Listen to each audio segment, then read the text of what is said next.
For the first time, Americans today are not free to say what they think.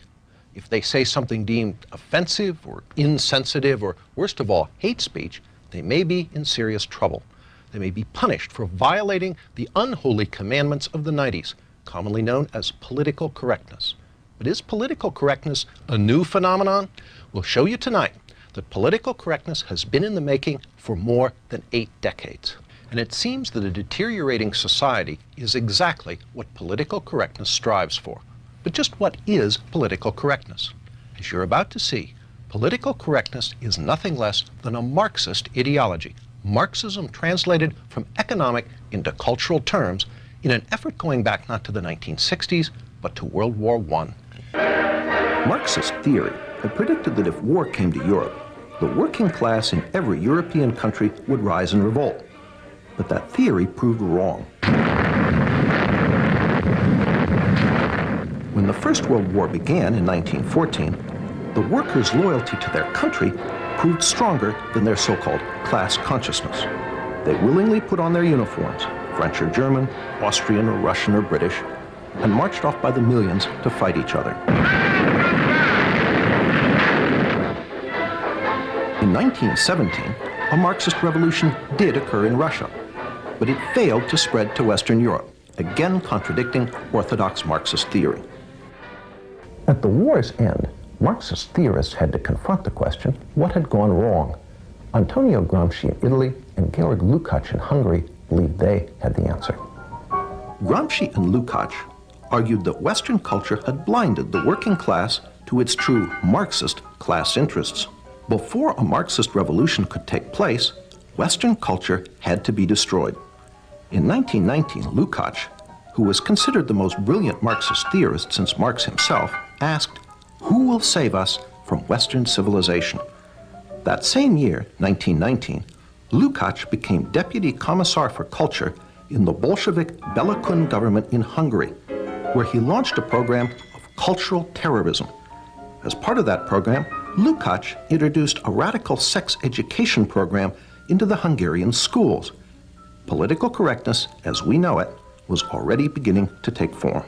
He tried to actually undermine the unity of the family, and that was one of the reasons that he tried to introduce sex education. Laszlo Pastor, a leader in the Hungarian resistance against the communist takeover of Hungary after World War II, explains why children were targeted. It's always much tougher to convert an adult, to do something what he was taught not to do.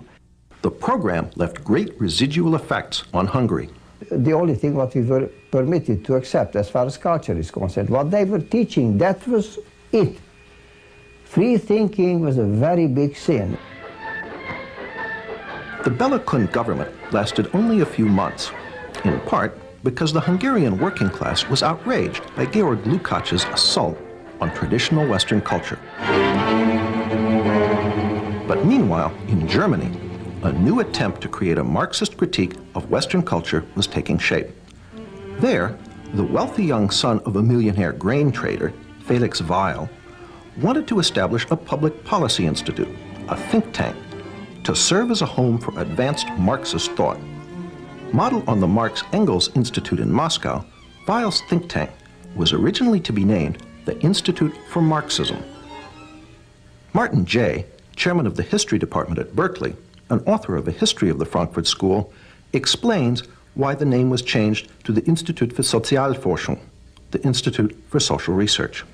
But I think they were very interested in trying to avoid being overly labeled. So it's a fairly bland name, the Institute for Social Research. The Institute was affiliated with Frankfurt University in Frankfurt, Germany, and in time became known simply as the Frankfurt School. The Frankfurt School formally opened its doors on June 22, 1924, but it had already held its first seminar on theory in the spring of 1923. There, almost 24 Marxist scholars gathered for what Weil, the sponsor, called a Marxist study week.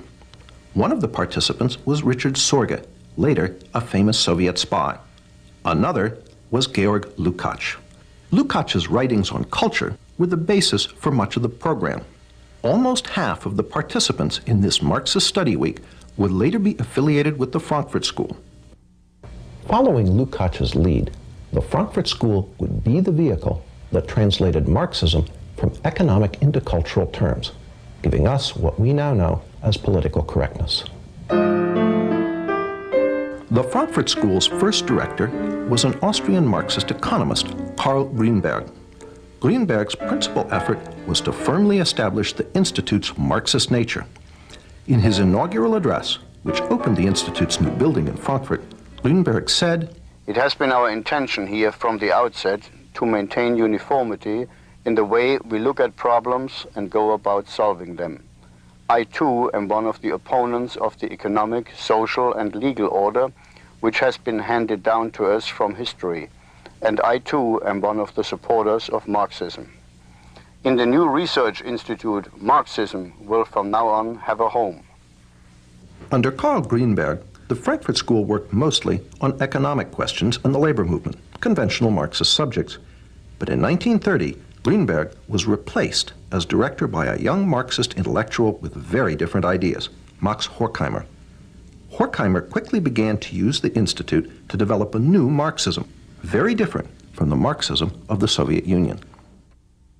First, recognizing the economic success of capitalism, Horkheimer announced that revolution was unlikely to come from the working class. The Frankfurt School would have to find a substitute. Well, this was the great question. The great question is there a surrogate for the working class?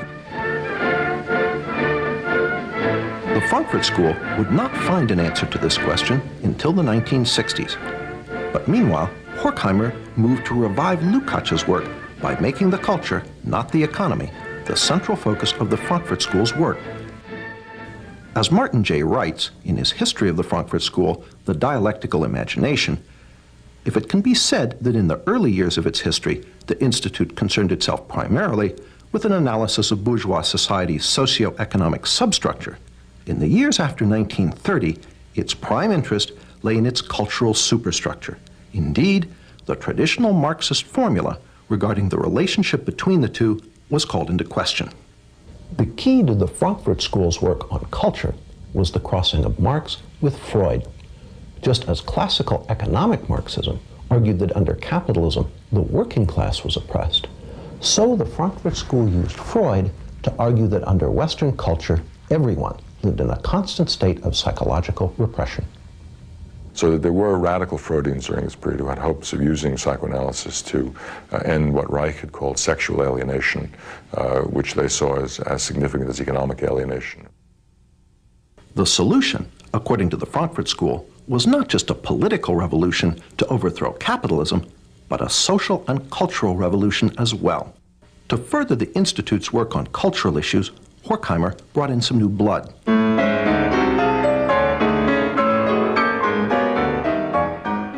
The new members included a sometime music critic, Theodor Adorno. Martin J. sees this addition as critical. Well, Adorno is perhaps the most fecund and, I think, brilliant of all the members of the Frankfurt School. Another new member was Erich Fromm. Fromm, a practicing psychoanalyst, was noted for his radical Marxist social psychology. He pioneered the concept of sexual liberation and gender politics. According to Martin J., in Fromm's view, masculinity and femininity were not reflections of essential sexual differences. They were derived instead from differences in life functions, which were in part socially determined. Another piece of political correctness was falling into place. In 1932, Herbert Marcuse became a member of the Institute for Social Research. Marcuse would ultimately become the most important member of the Frankfurt School for the development of political correctness. In the 1950s and 60s, Marcuse would complete the translation of Marxism into cultural terms and inject it into the New Left. Martin J. sums it up. In which Marcuse in the United States represented the most radical inclinations of the school, in a sense continuing the work they had done in the 1920s and into the 30s, a work that was inspired by Marxist Hegelian philosophy, very interested in the crisis both of capitalism and liberal democracy, trying to find alternatives to the working class. As we've seen, the Frankfurt School, Marxist in origin, wanted to create a cultural revolution against Western society. And in the 1930s, they took their important first step. In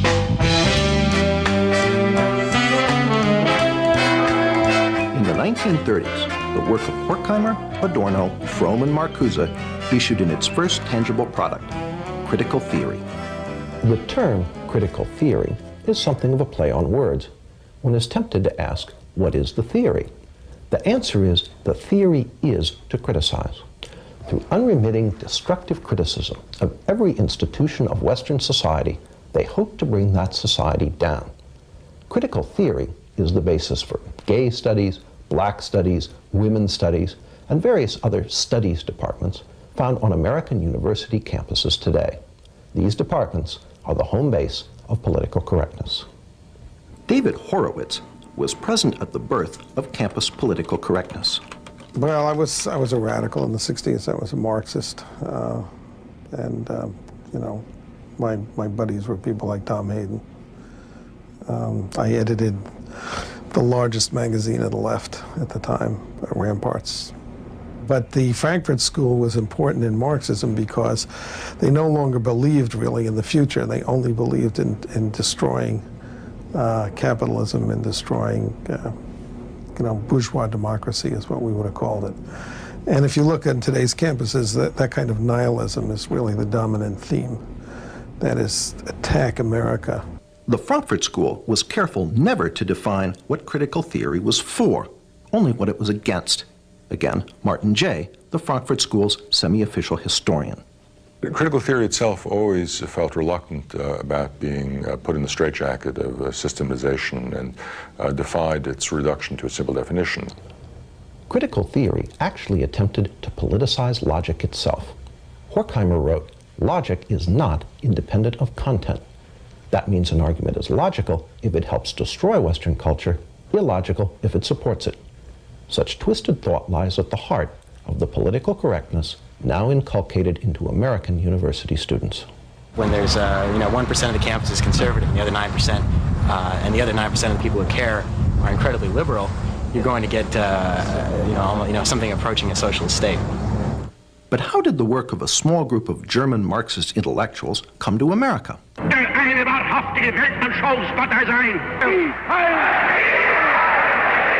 1933, when the Nazis came to power in Germany, the Institute for Social Research fled.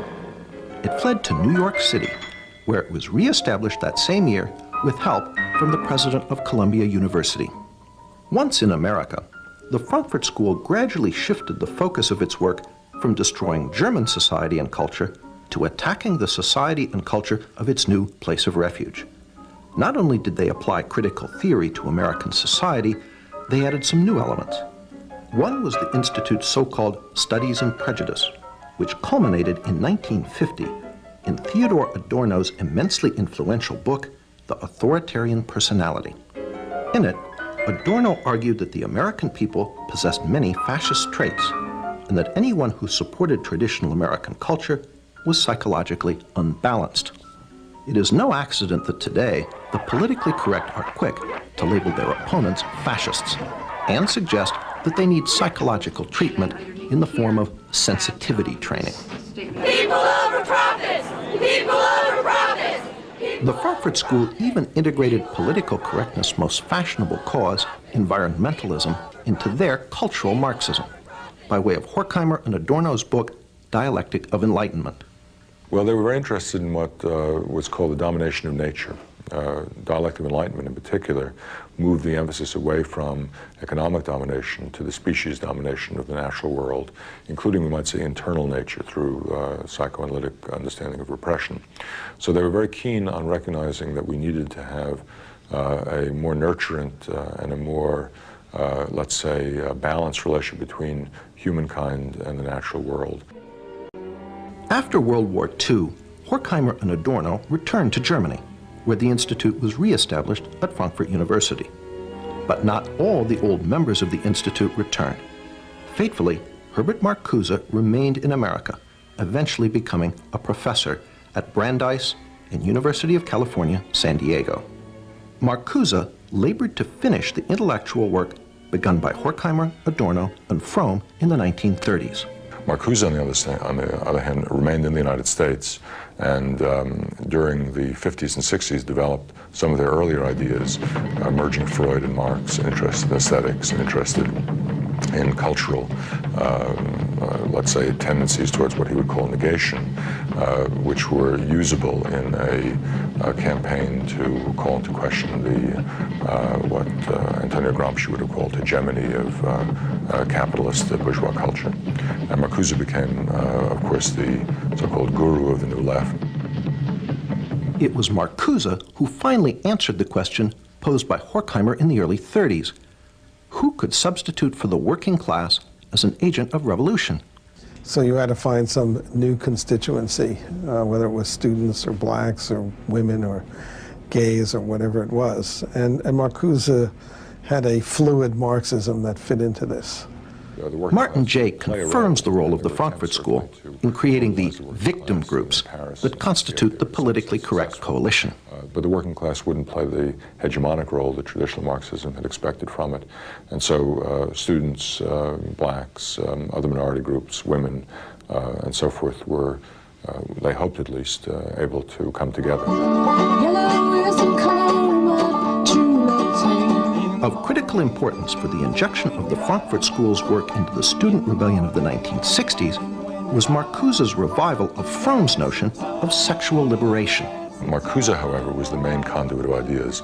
But Marcuse had written one important work in the 1950s called Eros and Civilization, a work which attempted to rub Freud against the grain and come out with a radical, even utopian reading of psychoanalysis. And that, combined with Norman O'Brown's Life Against Death, had a great impact on the counterculture and on emphasizing a libidinal element. Marcuse's Eros and Civilization condemned all restrictions on sexual behavior, calling instead for polymorphous perversity. Instead, it argues that at certain early developmental levels of the human psyche, there was a potential for sexual expression, sexual pleasure, which had not yet been organized into the restricted notions of heterosexual sexuality, and that these had some sort of capacity to be reinvigorated. Polymorphous perversity helped open the door to aspects of political correctness, such as gay liberation. This was his idea of what human society, a good human society, should be based on, was a certain kind of polymorphous perversity and narcissism, which by liberating non-procreative eros was his term, we would find great enlightenment and great happiness. This was supposed to be the key to utopia. David Horowitz ties Eros and Civilization directly into the 60s rebellion he was part of. Marxism is a bankrupt creed and was bankrupt by the 50s or earlier. People understood it didn't work. There was no working class that was going to make a revolution. Capitalism, people were happy with capitalism, basically because it spread more money to more people than any other system in history. So they tried to find other sources of revolutionary energy. And one was the idea of sexual repression on the 60s. I mean, it was a way of, people always think up complicated theories to, do what they want to do. People wanted to do a lot in the 60s, so Herbert Marcuse, gave them the intellectual justification for having a lot of sex with a lot of people, a lot of the time. That's what Eros and Civilization, that's the title of his famous book on it, is about. Marcuse is also the source of one of political correctness's most notable characteristics, its total intolerance for any viewpoint but its own. Marcuse argued that our free American society was actually a deception, that its true tolerance is somehow repressive, while he argued for something called liberating tolerance. And what he meant by that was liberating toleration or liberating tolerance meant intolerance from ideas and movements from the right and tolerance for any ideas from the left. It's a recipe for repression. Even Martin Jay, a great admirer of the Frankfurt School, admits the totalitarian aspect of Marcuse. Perhaps his most significant essay in terms of impact, the one we haven't even mentioned, an essay on repressive tolerance, written in the late 60s, which argued that because the tolerance of different beliefs produced no action at all, because every belief seemed to be equal to all others, and racist and neo-fascist and militarist beliefs were given equal weight to those that were pacifist and emancipatory. This led ultimately to the problems of political correctness and incorrectness in the 1980s. That is to say, if you had a strong notion of who was politically correct, you could then be intolerant of those who weren't. And sometimes this can be used as a license by people on the left to deny free speech to people they disagreed with. Through these works, Marcuse became the main agent of transmission of the Frankfurt School's ideas. Marcuse was a tremendously important influence on the thinking of young people in those days. He was one of the spiritual fathers of the movement. And through Marcuse, the New Left found the rest of the Frankfurt School. And then in the 1960s, they were rediscovered by students who looked back at the work they'd done and rediscovered a source of a non-traditional, non-communist Marxism, which they found as an inspiration for the student movement in the 1960s. Jay pays Marcuse the ultimate compliment as a revolutionary. He became a kind of celebrity. I mean, in Paris, there were banners that said Marx, Mao, and Marcuse. So he was, luckily because of the alliteration up there with a couple of pretty heavy hitters. And the consequences of the Frankfurt School's work now engulf us all. Martin Jay pays them due credit. Well, it's fascinating. If you compare them with other figures from the so-called Western Marxist tradition, they are perhaps more alive than virtually anybody else. Roger Kimball, although coming from the opposite political perspective from Martin Jay, agrees. The institution of the ideas of radical multiculturalism in the academy and what you might call its enforcement wing, namely the ideology of political correctness, testify to the vitality of some of those ideas, some of the ideas of the Frankfurt School. We asked former New Left leader David Horowitz what the members of the Frankfurt School, Horkheimer, Adorno, Marcuse, might think if they could come back and visit one of America's politically correct campuses today. Well, I'm sure they would be thrilled because they would be, gods.